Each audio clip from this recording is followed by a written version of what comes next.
السلام علیکم ورحمۃ اللہ وبرکاتہ۔ اعوذ باللہ من الشیطان الرجیم، بسم اللہ الرحمن الرحیم۔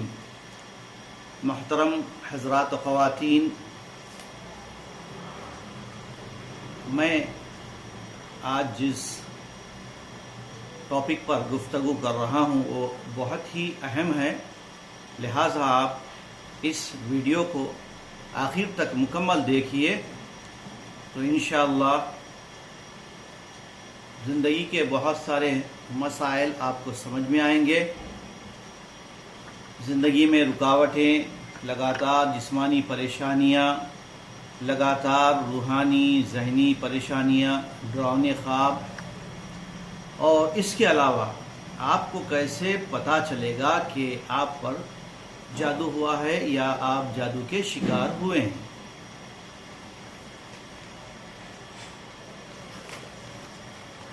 تو رکاوٹوں سے متعلق جہاں باتیں ہیں، جیسے کاروبار میں رکاوٹ، تعلیم میں رکاوٹ، شادی میں رکاوٹ، گھریلو زندگی میں پوری کوششوں کے باوجود کسی بھی قسم کی کامیابی نہ ملنا، اسی طرح مسلسل بیمار رہنا اور دوائیں کھانے کے باوجود بھی کسی قسم کا کوئی افاقہ نہ ہونا یا صحت نہ پانا، اور تکلیفوں میں مسلسل ایسے ہی جاری رہنا، یا بے چینی، بے قراری اور نیند اچاٹ ہو جانا، یہ ایسے مسائل ہیں جس میں آج بہت سارے لوگ گرفتار ہیں، پریشان حال ہیں۔ تو آئیے میں اپنے اس مختصر سے ویڈیو میں آپ کو نفسیاتی، دماغی، جنونی، جادوئی، جناتی شکار افراد کی رہنمائی کے لیے کچھ باتیں قرآن و سنت کی روشنی میں پیش کروں گا۔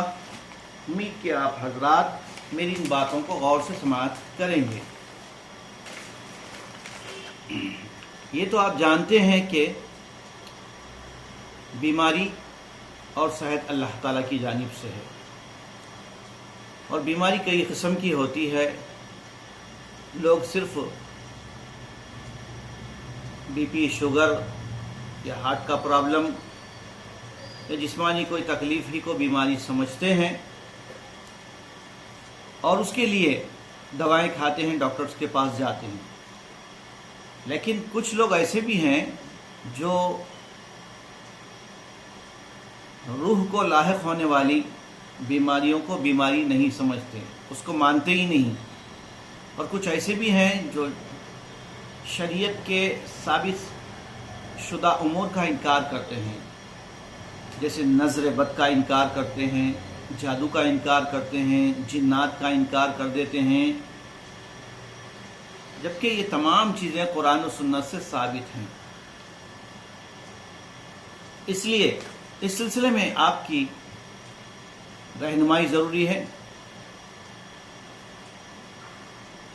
روح کو لاحق ہونے والی بیماریاں روحانی بیماریاں کہلاتی ہیں، اور اس کے شرعی علاج کے لیے جو طریقہ اختیار کیا جاتا ہے اسے رقیہ شرعیہ کہا جاتا ہے، یعنی شرعی طور پر ایسے مریضوں کو قرآنی آیات کے ذریعے سے دم کر کے پھونکنا، اور نبی صلی اللہ علیہ وسلم سے ثابت شدہ جو اذکار ہیں، وظائف ہیں، اس کو پڑھ کر دم کرنا، پانی پر دم کر کے پینا، اور اسی طرح کلونجی کا استعمال کرنا، زیتون کا استعمال کرنا، شہد کا استعمال کرنا، زمزم کا استعمال کرنا، عجوا کھجور کا استعمال کرنا، یہ تمام چیزیں سنت سے ثابت ہے۔ طب نبوی میں یہ تمام چیزیں موجود ہے، یہ بھی علاج میں استعمال ہونے والی چیزیں ہیں۔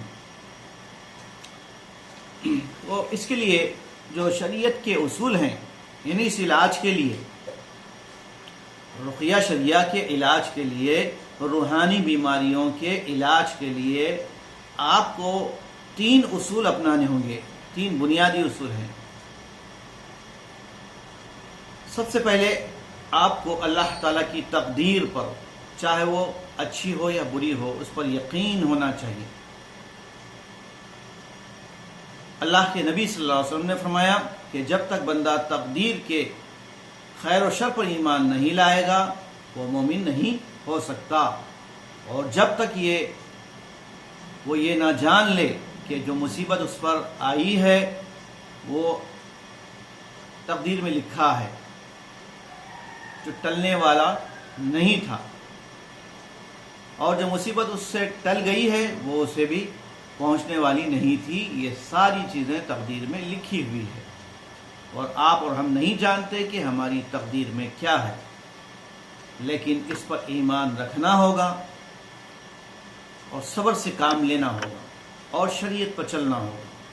دوسرا اصول، دوسرا کنڈیشن یہ ہے کہ آپ یہ یقین رکھیں کہ آپ پر جو بھی مصیبت آئی ہے وہ اللہ کی طرف سے آپ کا امتحان ہے، اس میں آپ سے اللہ کی محبت کی علامت ہے، اس کو آپ اپنے گناہوں کی بخشش کا ایک موقع سمجھیں۔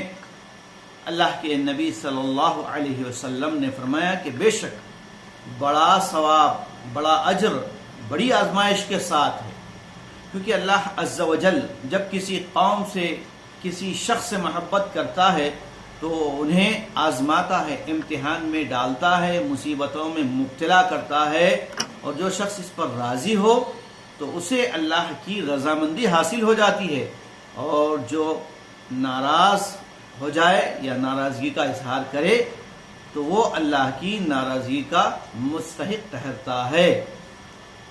یہ دو اصول کے ساتھ ایک تیسرا اہم اصول یہ بھی ہے کہ جب کبھی بیمار ہو جائیں تو اللہ تعالیٰ سے شفا کی امید رکھیں، صرف اور صرف اللہ تعالیٰ ہی پر بھروسہ کریں، دوا کھائیں، دعا پڑھیں، لیکن بھروسہ صرف اللہ پر کریں۔ لہذا اس مصیبت پر صبر کریں، صبر ہتھیار ہے مومن کا، صبر ہتھیار ہے ایمان والوں کا، صبر عبادت ہے۔ صحت اور تندرستی کے لیے مسلسل اللہ تعالیٰ سے دعائیں بھی کرتے رہیں۔ اللہ کے نبی صلی اللہ علیہ وسلم کی یہ پیاری دعا کو رات دن کا معمول بنانا چاہیے۔ اللہم انی اسألک العفو والعافیہ فی الدنیا والآخرہ۔ اس کے ساتھ آپ کو کچھ اور شرائط ہیں اس کے ضمن میں، ان کا بھی پاس و لحاظ رکھیں۔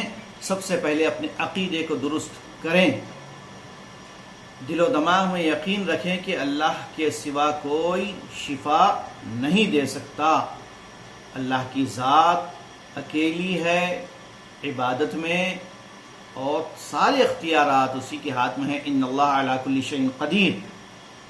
پھر بندہ مسلسل توبہ کرتا رہے، گناہوں سے فوری رک جائے، سچے دل سے یہ عہد کرے کہ دوبارہ وہ گناہ نہیں کرے گا، اور تیسری شرط یہ تقوی کو اختیار کرے، اللہ کی رحمت کی امید سے فرمان بردار بن جائیں، اللہ سے ڈرتے ہوئے نافرمانی کی حرکتوں سے باز آ جائیں، کیونکہ نافرمان پر اللہ کی رحمت نہیں ہوتی۔ جو گناہ کرتے ہیں، گناہوں میں مبتلا رہتے ہیں، ڈوبے رہتے ہیں، اللہ تعالیٰ ان سے ناراض ہو جاتا ہے۔ لہذا گناہوں کو ترک کریں اور توبہ کریں۔ چوتھی شرط یہ کہ صرف ایک دعا ہے، رقیہ کیا ہے؟ ایک دعا ہے۔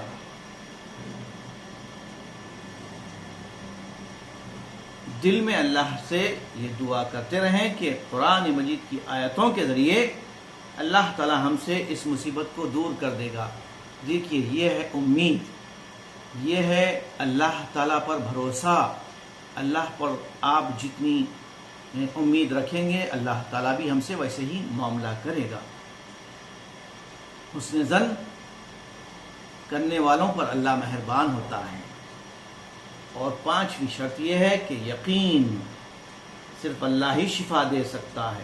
اللہ پر پورے یقین کے ساتھ زور سے واضح طور پر رقیہ پڑھیں، انشاءاللہ دیکھیے پھر آپ کیسے صحت پائیں گے۔ آپ پڑھیے یا سنیے لیکن یقین کے ساتھ۔ اور چھٹی شرط رقیہ کے لیے صبر اور استقامت، یہ نہ کہیں کہ کیا ہے اللہ تعالیٰ مجھے ہی آزما رہا ہے، میں ہی ملا تھا کیا. تو صبر کریں. وَاصْبِرْ كَمَا صَبَرَ أُولُو الْعَزْمِ مِنَ الرُّسُلِ. صبر سے بہت ساری کامیابی ملتی ہیں، ناکامی ختم ہوتی ہے، یقین کی کیفیت پیدا ہوتی ہے، توکل بڑھتا ہے، اور اللہ کی فرما برداری اور اطاعت میں بندہ آگے بڑھتا ہے. اور بے صبرا ہو جائے تو مایوس ہوتا ہے، اور مایوسی کفر ہے. تو ہر روز رقیہ پڑھیں، پابندی کے ساتھ دعائیں کرتے رہیں، مستقل طور پر بیزار نہ ہو جائیں. رات و دن کے اذکار و دعاؤں کے ساتھ 5 وقتہ نمازوں کا اہتمام. اور 7ویں شرط ہے فجر اور عصر کے بعد صبح و شام کے اذکار، نماز کے بعد کی دعائیں اور روزمرہ کی دعاؤں کا اہتمام یہ اپنا معمول بنا لیں. اور 8ویں شرط ہے کہ اپنے گھر کو محفوظ کریں، شیطان سے حفاظت کے لیے اپنے گھروں کو دفاعی قلعے بنائیں.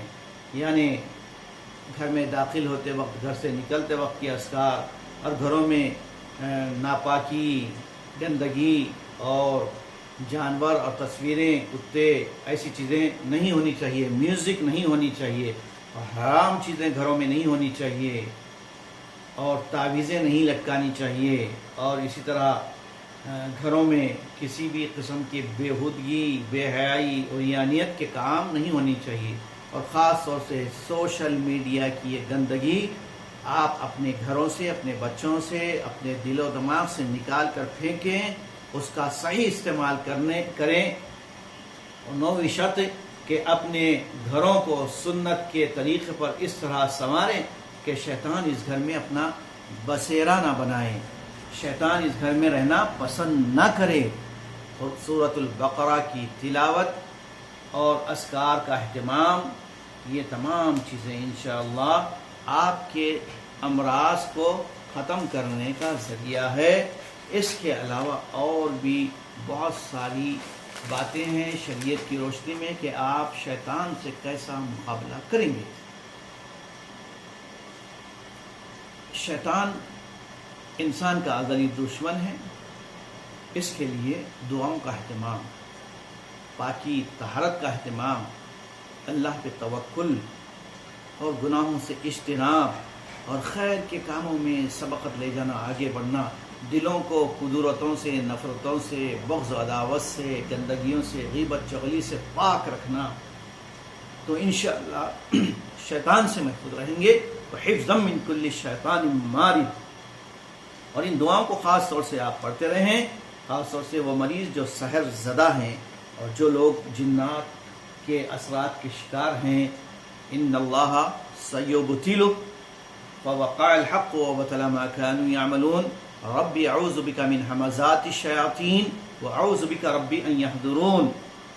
رب نجنی من القوم الظالمین. اللهم انا نجعلك في نحورهم ونعوذ بك من شرورهم. ان اللہ سیبطله وحفظا من كل شیطان مارد. ربی زدنی علما رب اغفر وارحم وانت خیر الراحمین. خلوص نیت کے ساتھ، خلوص دل کے ساتھ ان چیزوں کا اہتمام کیجیے. اور اس کے تعلق سے معلومات اگر حاصل کرنا ہے اور شرعی علاج کروانا ہے تو آپ MPEC group of services Mughal پورہ حیدرآباد تشریف لائیے. انشاءاللہ قرآن و سنت کی روشنی میں شرعی طور پر آپ کا علاج کیا جائے گا. اللہ تعالیٰ سے دعا ہے کہ اللہ تعالیٰ ہم سب کو ایمان و صحت کے ساتھ، تندرستی کے ساتھ رکھے اور ہمارا خاتمہ خیر پر ہو. آمین. وآخر دعوانا ان الحمد للہ رب العالمین. السلام علیکم ورحمۃ اللہ وبرکاتہ.